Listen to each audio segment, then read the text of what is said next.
All right, guys, we're back. It's the next day, and we have the motor in. Everything's all set. Everything went in really smoothly. No issues whatsoever. Everything's bolted up. So the next thing we need to do is I need to get some type of cross member built for the back of the transmission. So here's what we're working with. I have it sitting on this jack here, right about, I got the pan kind of level with the with this bar here. I try to get it as level as possible, so the transmission's not sitting like this or like that. So you kind of want it nice and level in there, and which makes I still have pretty good clearance above the transmission there, so we're all good there. So basically I need to make something that bolts to here, comes down, and then we'll bolt to this cross member here. And don't forget, this is a 4-cylinder cross member. So if you're trying to do this in your Fox body, keep in mind that the regular cross member that goes in a Fox body is actually over here. And it would probably hit the pan. So I know somebody makes a custom one that works with Fox bodies. I know, like Stifler's transmission or something like that, but I don't know if that would work with the JZ. I know it works with if you put like a Power Glide or a Turbo 400 or something like that on a like a 302 or whatever. They have a cross member that comes over here and kind of bends around and goes over there. So, but we need to make something custom for this. So let me go ahead and take some measurements, and we'll see what we come up with. Okay, so here's what we come up with. I've made like a little bracket. It's not done yet, but this is kind of the start of what I'm doing here. And man, my welds are actually starting to look better. This side not as good, but not too bad either. But yeah, so this is gonna fit. Let me go ahead and put it under the car, and we'll take a look at it. Yeah, so basically there's one hole here that goes up through that I run one bolt through here, and there's going to be 2 bolts, one here, and I was thinking of maybe running like a something here to support that. I mean, it's pretty strong the way it is, and I'm going to paint it black, but yeah, that should work. No problem. And I like to keep it open here, that's the way I can get to the bolts. It's kind of how I did it on that one there. This side's open so that you can get to the bolts. So you can see it's a little bit offset. That's just the way this lines up. This lines up to the right a little bit.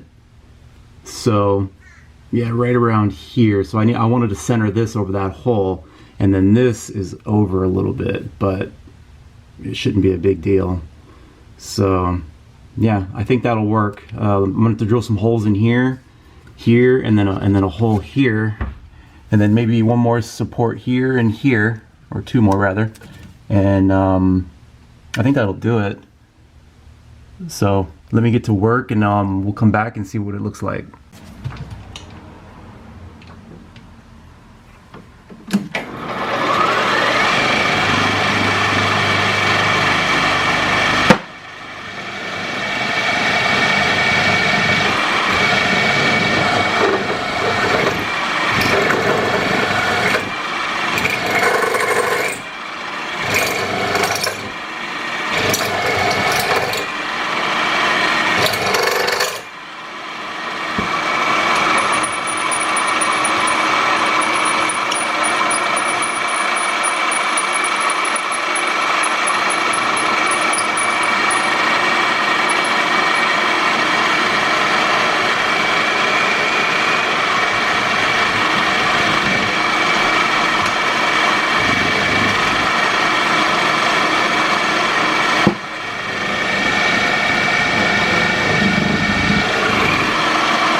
All right, so we got the holes drilled. If you don't have a step drill, make sure you get one. They're very handy. But anyway, so we got the hole drilled in the back, the one for the middle, and then these two here that bolt to the transmission. So let me go ahead and put it back in there, and let's see if the bolts line up and all that. And then if so, I'm gonna go ahead and maybe make some supports here and here, and then that's pretty much it. We can throw it in there. I can paint it, throw it in there. So let's see. All right guys, so I got it bolted in, and I just wanted to kind of look at it really quick to maybe try to like see if I can move it around or with my foot. I don't know, like what I'm wondering is, I know it's a little dark, but I'm wondering if this might not be a bad thing just to leave this open with a little bit of flex in it instead of tying it in and making it rigid. But everything's bolted in there and there. I don't know. It's really, really strong the way it sits. And I can easily get to the bolts and just come right in here. I can get to this one, and then we can get to these real easy. So I don't know if I'm going to leave that or not. I don't know. We'll see. Let me know what you guys think. I don't know. Like engineering wise, it may be okay to have it so that it can twist just a little bit. I don't know. I don't think I have any. I'm not going to have any problem with the transmission cracking or anything like that, because there's also, you know, on this here, on this cross member, there's rubber bushings in here too. So I mean, this whole thing can move a little bit. You know, that's one thing you don't want to do is solid mount your transmission totally solid, because you can crack it. But I don't know. We'll see. Okay, so we got that pretty much done. I mean, if I want to add something in there later, I will, but no big deal. Okay, so not in this video, but the next one, what we're going to do is we have a shifter that we need to install. Picked up this B&M, really nice shifter that I'm going to install right there. So it's going to be pretty much like that. So this is a front exit cable, and it's a forward pattern, which is what this transmission is, basically meaning that you'll start, I don't know, I can't do it, it's hard to do with one hand, but it'll start back here and then click forward for your gears. Let's see if I can. So kind of like that, second, then you pull this in and there's your third gear, like that. And then you got a reverse lockout here, and then park is up there. So yeah, I'll need to figure something out to mount that. I don't know, I have some angle here, some more plate. I don't know, I may have to, I don't know if that'll work or not. I'll have to figure something out, but yeah, this is where I used to have it. Like in my race car, I used to keep it like right here, so I could just keep my arm kind of by my side. I didn't want to be reaching too far forward. I never liked that, where you're up here trying to hit the gears. I don't know if you can see that or not. Like I know some guys will mount the shifter like way up here. So let me see if I can do this. I know some guys will mount the shifter like way up in the front, but for me, I don't feel like I like to reach my arms way out like that to shift. I prefer it more comfortable right here, where my arm is kind of just relaxed and I can bump through the gears like that. So yeah, and I didn't get any kind of buttons for this. I've had bad experiences with, I used to have a shifter when I ran stick shift with a button on it, and I know some people do, but I would accidentally hit the button all the time. So I had a line lock on it, and that's not good if you know you're going on the track and you accidentally bump the button, or if you have a trans brake button. I know some people like the trans brake button on here.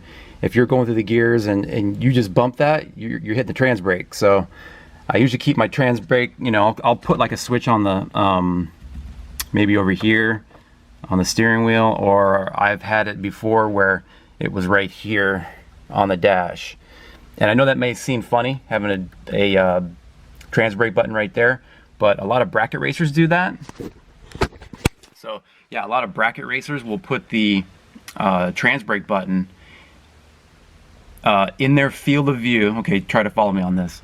So when you're looking at the Christmas tree and the lights are coming down, your finger is in sight of the lights. So you want, like, instead of having your finger to where you can't see your finger over here or wherever, if it's in line, like if you're like this, okay, and the lights are coming down here, you can kind of see your finger. Now that only kind of works when you're in the left lane.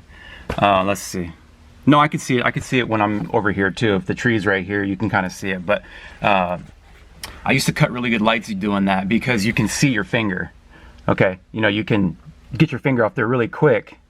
If you can see the light coming down, down, down, and then your finger is here, as soon as that light comes, you can do that. Just a little tip. I used to do that, and I used to cut really good lights. But anyway, that's probably going to do it for this video. Like I said, this is coming up.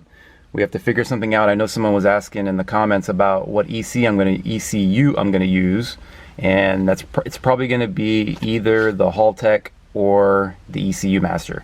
The Haltech has some features I like in it. I believe it has progressive nitrous. It's got what else? There was a few things I was kind of doing a comparison, and I think the Haltech has some better drag racing features. ECU Master it's really good. I mean, and the price is right. You know, for like $1,000, it's a really good price for what you get. And I know with the ECU Master that you can run your stock igniter, and you know, just they're pretty easy to hook up to JZs. But I know Haltech is pretty good too, and Haltech has really good support. So all right, that's gonna do it for this video, guys.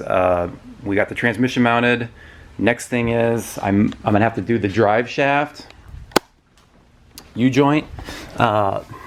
Figure something out with that, with the U-joint there. They may sell a U-joint adapter that adapts it from a 1310 U-joint to a 1330 or 1350 U-joint. I'm not sure what it is, but I know there's an adapter that I might be able to get that onto that yoke.